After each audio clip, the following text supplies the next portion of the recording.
All right, folks, welcome in to Pickaxe and Roll, brought to you by our good friends over at Superbook Sports. I'm your host, Ryan Blackburn at NBA Blackburn on Twitter, part of the Mile High Sports Podcast Network, and I am excited to chat about these Denver Nuggets as we get to have some fun covering training camp from afar, unfortunately, but I am excited to hear everybody's perspectives on the rookies. Jalen Pickett, Julian Strawther, Hunter Tyson. These are guys that the Nuggets drafted with the intention of playing right away, and they're going to have to because Denver's bench, it's pretty thin, I would say, just at least in terms of certainty. So they're going to have plenty of opportunities, whether they're young, whether they're old. But these rookies, they're going to get in on the action for sure. Nuggets Media Day was good. We had a great time. If you are looking for more Media Day content, or if you feel like you missed out on anything, there is a fantastic video on Mile High Sports that was put together by my guy, Anilo Piro, basically documenting my experience and Swipe a Cam's experience on Media Day. That was a lot of fun. We really, really enjoyed it. Make sure to go check that out after you watch this video. MileHighSports.com, basically, or actually it's YouTube, and then you can find it. It's there. It's 2023 Nuggets Media Day. Okay. Let's chat about the rookies, though. This is a continuation of my 20 questions series. If you're familiar with the channel, then you will know that I've done these throughout this off season, and now that we are kind of ramping up, I've decided to combine a couple together. One of the questions that I had initially asked was, how are the Nuggets going to replace Vlatko Čančar in the rotation? I decided to fold that one into this conversation because it really is very much a similar question of, hey, can these guys play? Is this going to be what is the next step for these young rookies? And I'm looking forward to seeing what the answer is, but we just don't know. And we're going to find out. First day of training camp was today. I'm here. I'm not in San Diego, so don't really have a ton of insight yet into how those guys have done, and probably won't get a ton of insight, at least not on the record and not that I can share, until I guess we see these guys in the preseason, which is a week away. The first Nuggets preseason game is a week away from now, and there will be plenty of opportunities to see these guys, and like that'll be very consistent. So I'm not worried about that in the slightest. But for now, let's chat about the rookies. Let's chat about Jalen Pickett, Julian Strawther, Hunter Tyson. Only 2 segments today. This conversation is loaded because Denver had Christian Braun as a rotation guy this last year. Christian Braun this year is a rotation lock, but he's also an abnormal rookie because very few rookies in NBA history, let alone for the Nuggets and let alone like recently, have actually made an impact in the NBA Finals. It's just not something that usually happens. Now, there were moments where Christian Braun didn't play all the time. He played 19 out of 20 games. He missed game 4 of the Los Angeles Lakers series, and that didn't really affect Denver. They cut it down to 7, and they made it work. But Christian Braun, it appears, is going to be a staple within the rotation this year, replacing Bruce Brown, and the impact that he made primarily from the shooting guard and small forward positions, because Bruce didn't just play backup point guard. He played those other 2 positions as well. And I expect that Christian Braun will do much of the same on a pretty similar minute load, maybe not quite as high as 28 minutes per game, but 20 to 25 minutes per game sounds about right for Christian Braun in this role. So we will see what he does. But I'm going to call him a rotation lock for this exercise. Now, rotation likely, which very creative brain over here, Reggie Jackson, Peyton Watson, and Zeke Naji. These guys are good players. They are players that I think have a leg up on the competition for the rotation spots for a variety of reasons. Reggie Jackson is the guy that they resigned to play the backup point guard position. That was not necessarily a promise made, but I think it was something that they knew they wanted him back. They decided they wanted him back. And he is the veteran in the room of a lot of young guys. And Denver, for a championship contender, they're going to need some veteran voices and they're going to need some voices on the court. Because hypothetically, let's say you played Jalen Pickett in place of Peyton or in place of Reggie Jackson. And let's say you played um, Hunter Tyson at the four. If you put out a lineup of Jalen Pickett, Christian Braun, Peyton Watson, Hunter Tyson, and Zeke Naji, the average age of that group is like 23 years old. And that is just like, it might even be 22. That's not going to cut it. And the reason why it's not going to cut it is because despite the fact that a lot of those guys might be more ready than one might think, it is just such a young age. And these guys haven't gone through the trials and tribulations that even a guy like Reggie Jackson has. He has played deep into the playoffs before and made an impact on good teams. So I'm going to give him the benefit of the doubt and say that he's in. I'm also going to give Peyton Watson and Zeke Naji, a second-year player and a fourth-year player, I'm going to give them the benefit of the doubt that they are in as well because they have things to prove. They have contracts that they would like to achieve. And it is far easier to play the older guys, at least within this pecking order, than it is the younger guys because with the younger guys, you have more time to evaluate them. With Zeke Naji, the Nuggets need to figure out if he can play right now. They need to figure out if he can stay healthy, if he can handle the backup center position full time. They're going to try that. I think he's going to play. Peyton Watson as well. Now, there's also a possibility that DeAndre Jordan plays, and if that's the case, then maybe Zeke Naji doesn't play. Or maybe Peyton Watson just isn't ready for the moment, and he struggles to execute what the Nuggets are asking him to do. And maybe he kind of sits. He has to sit a couple of games. He has to go down to the G League. That would be a pretty bad spot for the Nuggets to be in, but it's at least a possibility. So I'm going to call these guys rotation likely. Justin Holiday is also an option. DeAndre Jordan's also an option. I'll not going to focus in on those guys as much, but like I could absolutely see Justin Holiday playing. I think he might be one of the main options in the rotation for sure. But we will see whether they actually get to that. I'm going to talk about the rookies now. I'm going to talk about the rookies that fit the best.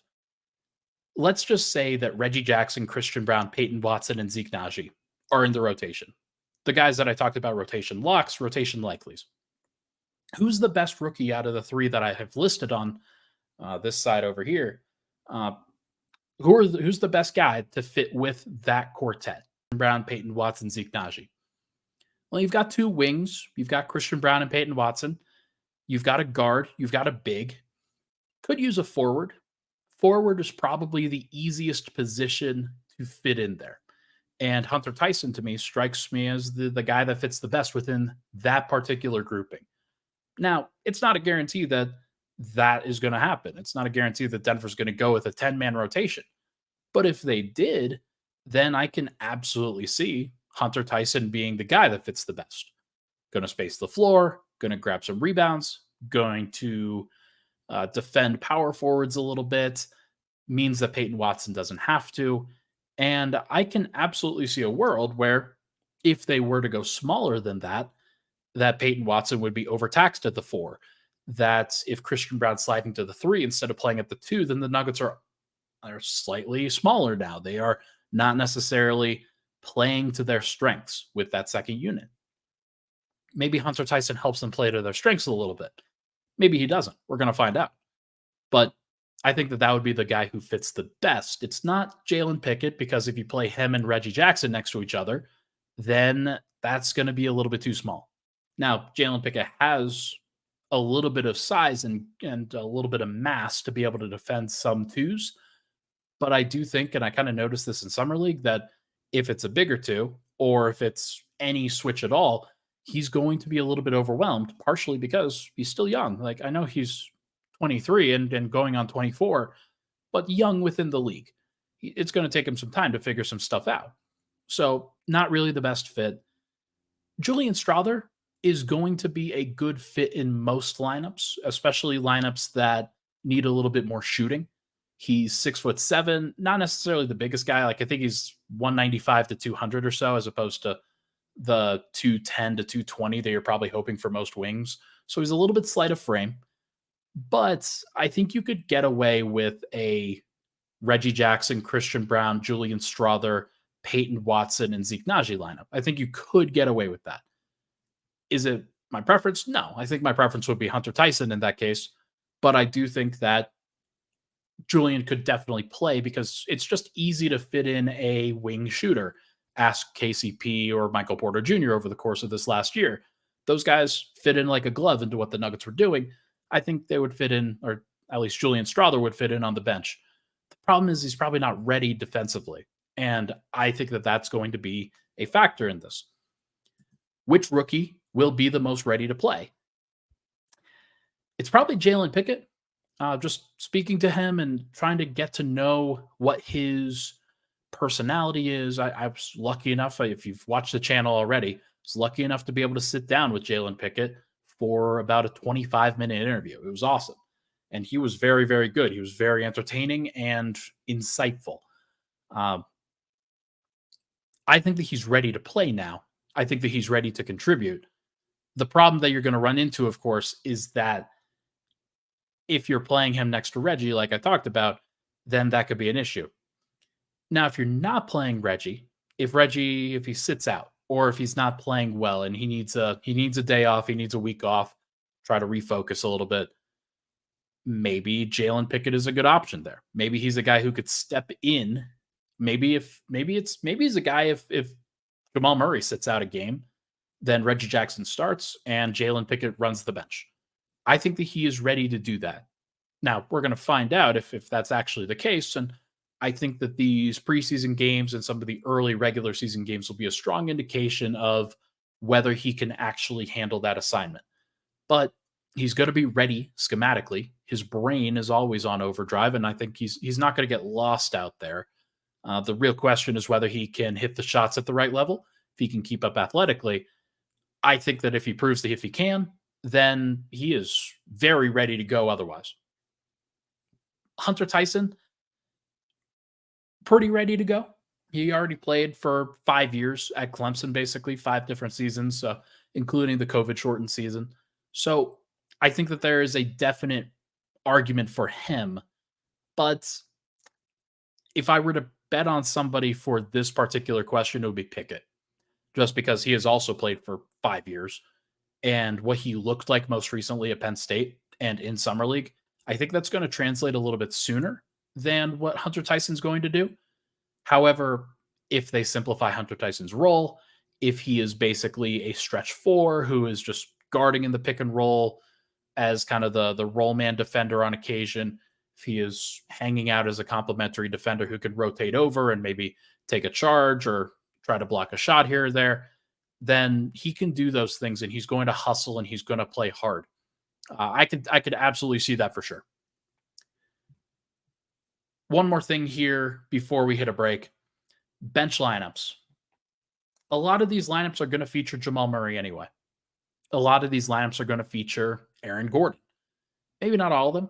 You could also make the argument that Michael Porter Jr. is going to stagger with the second unit, or KCP could stagger with the second unit. I think KCP is the least likely, just because when you've got Christian Braun and you've got Peyton Watson, not a ton of reasons for KCP to be the main guy to stagger. I think if Denver's looking to get Jamal Murray an all-star appearance, if Michael Porter's looking to expand his game a little bit, then they are both probably the strongest candidates to stagger with that second unit. I like a lot of the lineups that they can play, a lot of the different combinations that they can go to. Whether they actually decide to early on in the season or not, that remains to be seen. I happen to think that at least over the first 5 to 10 games or so, they're going to ride with a full bench unit, trying to see what those guys can do, play as many players as possible, and try to keep the minutes down for the starters early in the season. But can I see a Jamal Murray, Jalen Pickett, Christian Braun, Peyton Watson, Zeke Najee lineup? Absolutely. Can I see a, let's say, Jamal Murray, Reggie Jackson, Christian Braun, Peyton Watson, Zeke Najee lineup? Yeah, that's basically the same thing, but just with Reggie in there. And then you don't necessarily need any of the rookies in there at all. Could I also see if Peyton Watson struggles or if they decide to play Michael Porter, let's say it's a Reggie Jackson, Christian Braun, Peyton Watson. Let's say, yeah, Reggie Jackson, Christian Braun, Peyton Watson, Michael Porter, Zeke Naji. That lineup makes more sense and it gets the positional size that you're looking for in that front court. Uh, Peyton is going to be good as a defender, but taxing him with playing the four is probably not the right call. You want a couple of wing defenders in Christian Braun and Peyton Watson that you can just deploy at any of the lead guards. And those guys will absolutely be an issue if they're able to do that. The real question is whether they can handle it physically if they're also changing up positions, playing a whole bunch of different roles, and whether they can handle it mentally for that same reason. So we will see what Denver ultimately gets to. My guess is that they want to keep the 5-man starting unit tied up as much as possible, but you never know. Michael Malone likes to surprise us every now and then. So tell you what, let's take a break. When we come back, we are going to chat about the case for each of these guys in the playoffs and what they could actually provide within a rotation in a playoff context. But first, everybody, this podcast, as you know, it's brought to you by our good friends over at Superbook Sports. Why would you bet with the big boys this football season when you could try your hand with the local book, Superbook Sports, this fall? Superbook Sports, they're the book next door. They're just a dedicated team of the best odds makers in the business, and they are the best odds makers in Las Vegas, making sure that you hit your parlays and get the best prices anywhere. And now Superbook will give you the bonus of up to $250 when you sign up and wager on the same day and use promo code MILEHIGH. So bet with the best and use promo code MILEHIGh this football season with Superbook Sports. Visit superbook.com for terms and conditions. Gambling problem, call 1-800-GAMBLER. We'll be right back on Pickaxe and Roll.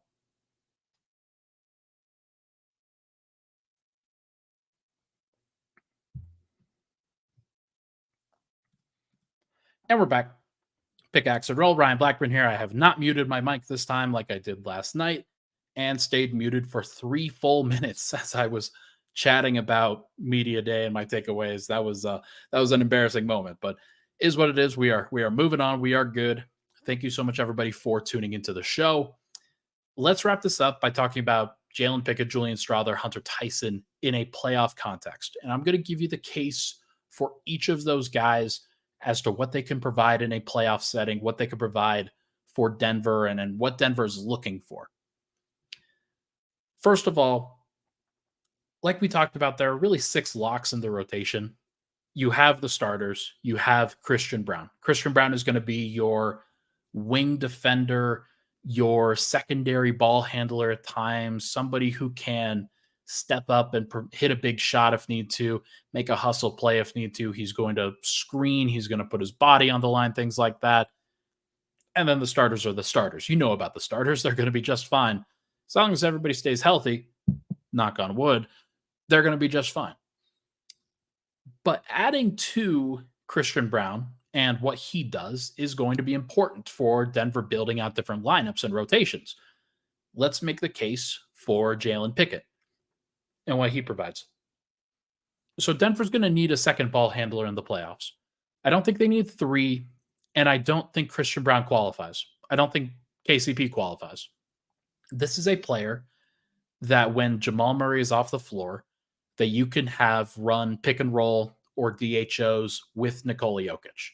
Or they can dribble the ball up the floor and set the table on the offensive end. I don't see KCP being that guy, although he will be asked to do more at times in playoffs this coming year. I assume anyway. I could absolutely see Reggie Jackson doing it. He is the player that they brought in. He has playoff experience, and with an offseason, I know that everybody's thinking about what Reggie Jackson, what he actually did in this last year, and they're not super enthused. But what I will say is that a full offseason, getting Justin Holiday in as kind of a guy who could really help out, I think that there's a reason to believe in Reggie Jackson. But let's say it doesn't work. You're going to need a second ball handler, and there are not a lot of other options on the roster. Christian Braun, like I said, not really that guy. Peyton Watson, maybe. Maybe Peyton Watson is the guy that you're looking for, but a 21-year-old second-year player, first year in the rotation, he's going to have a lot of mistakes. And I think of Jalen Pickett even as a guy who's going to make far fewer mistakes than a guy like Peyton Watson if he's trying to make decisions with the ball in his hands. It's just a lot to put on a 21-year-old. They'll probably want Peyton Watson to play in the playoffs. Don't think they're going to want him to be the ball handler. So this is the case for Jalen Pickett. Reggie Jackson doesn't work out. They need a second ball handler. The only guy on the roster that's really capable of doing that and not being a defensive liability is Jalen Pickett. I think that that's a pretty good case. I think that that's pretty likely. And there's at least a kernel of truth in that as a possibility. I want to give Reggie Jackson the proper respect and faith that he deserves, especially at the outset of the season. But there's at least a possibility that it doesn't work out. And Jalen Pickett, I think, is the right guy in that case to pick up the slack. Julian Strawther. What is the case for Julian Strawther to play in the playoffs? Well, he's a wing shooter. And it is very, very easy to see a wing shooter being helpful in a playoff context. Let's say the Nuggets continue to do their staggered lineups. Let's say they decide Aaron Gordon is going to play the backup five. Let's say Zeke Naji isn't great, and they decide rather than play Zeke Naji, they are going to play Peyton Watson at the 4. Let's say they play Christian Braun at the 3. Not a lot of shooting in that group if you're playing Aaron Gordon, Christian Braun, and Peyton Watson at the same time. Let's say you're staggering Jamal Murray with that second unit as well. Do you go with a guy like Reggie Jackson? Do you go with a guy who might be fine, but he also has been inefficient at times? He also could be a defensive liability. Or do you go with a guy who has a little bit more size, and not a ton more size because he's a little skinny, but a little bit more size and maybe some even better shooting in Julian Strawther? He is the guy in that context that I think Denver is hoping can be that microwave scorer when you don't know what you're going to get, but you know that Julian Strawther is up for the challenge when it comes to hitting open shots, creating shots when things are not necessarily looking great.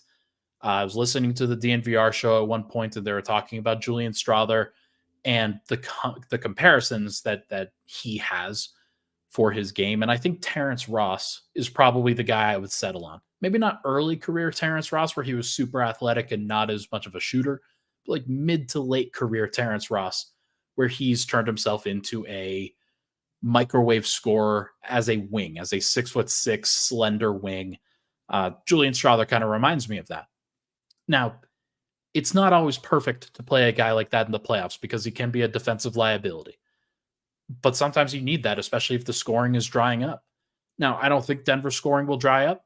I think that they will probably not need a guy like Julian Strawther, but that is at least the case for it, right? Is if you can't really score, if you can't really space the floor, if you need somebody else who can really provide that. Christian Braun is having a bad series, Peyton Watson's having a bad series, and you need somebody else on the wing. Since if let's say those guys just aren't getting the stops that you need, let's say you need more offense, Julian Strawther will help that, or at least that's the theory of the practice. So we will see what he ultimately does, but that would be the case for Strawther. Now the case for Hunter Tyson. Hunter Tyson, I think, has the straight line to playoff playing time. Like, I think that there is a strong case for Hunter Tyson to play pretty close to immediately, whether it's in the regular season or the playoffs. But let's fast forward to the playoffs. Let's say that Hunter Tyson has had spot minutes throughout the year. He's not a guy that they wanted to commit to fully as the backup power forward, but every time they put him out there, the lineups just make more sense. And he's holding up defensively. He's shooting the ball well. And Denver just needs a guy who isn't a guard and isn't a wing. They need somebody who's a forward, not necessarily somebody smaller. And you know that Aaron Gordon's going to be the backup center. You know that that's what his role is going to be. But you need somebody to space the floor for him. And you need somebody who can switch onto those other centers and not just be completely cooked. Now, depending on who the center is, probably not Hunter Tyson. Like, Hunter Tyson's probably not the guy, and that's in all of those situations. But Hunter Tyson is 6'9" in shoes. Like, he's at least a good candidate to step into that role, to at least do some good things. And I was really impressed with him in Summer League. I think that his skill set as a pick and pop shooter reminds me a lot of Georges Niang, reminds me a lot of a guy who you don't necessarily, Ryan Anderson is the other kind of comp, but I like Georges Niang because Anderson was a lethal outside shooter.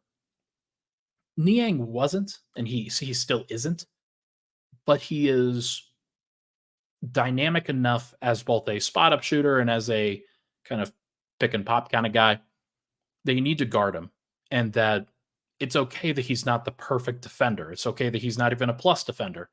He can still provide an impact in a role.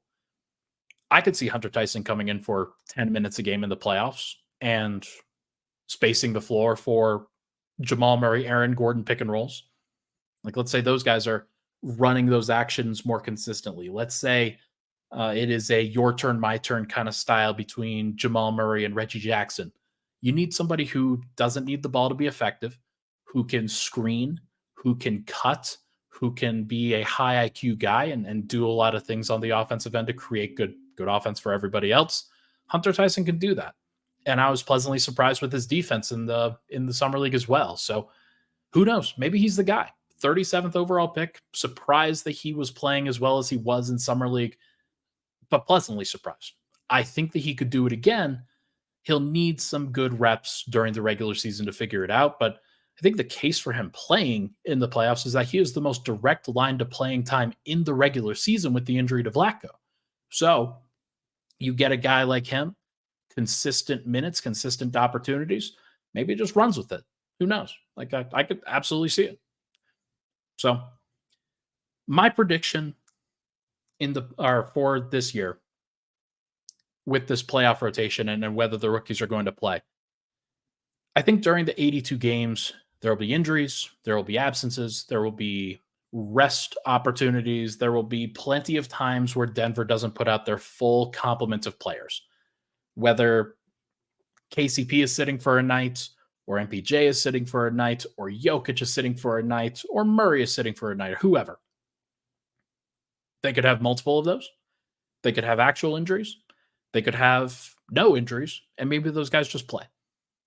I think that by the end of the season, you will see all three of those guys.